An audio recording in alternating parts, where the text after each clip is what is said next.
Welcome to Nasdaq Trade Talks. I'm Jill Malandrino, Global Markets Reporter at Nasdaq, with daily insight on the Nasdaq 100 Index, or the NDX, which is made up of 100 of the largest domestic and international non-financial innovative companies listed right here on the Nasdaq stock market. The NDX has been the barometer for U.S. large cap growth and also one of the best performing indexes over the last decade and a half.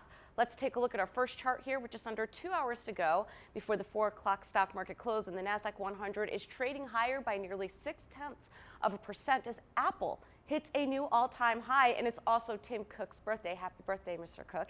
Semiconductors and healthcare lead the way with Skyworks, Walgreens, AMD, Alexion, and Western Digital leading the index performance. Stocks got a boost out of the gate due to much stronger than expected U.S. jobs data and upward revisions. The U.S. economy added 128,000 jobs in October versus consensus of 75,000 jobs for the previous month. October jobs growth easily beat estimates despite a decline of 42,000 jobs in the auto sector due to a General Motors strike that has now been settled. Jobs growth data for September and August, that was also revised substantially higher. In deal news, Google's parent Alphabet is buying Fitbit. The acquisition pits Alphabet against fellow tech giant Apple in the wearable fitness tracking space.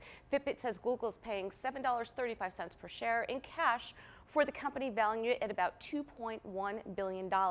Let's turn to the trading week ahead. It's relatively quiet on the data front, but stocks will continue to trade around U.S.-China trade headlines and earnings. 14 of the Nasdaq 100 companies will report, including Expedia and Wynn. That's going to give us a look into consumer, travel, and leisure spend from the Nasdaq market site in New York City. I'm Jill Malandrino, Global Markets Reporter at Nasdaq.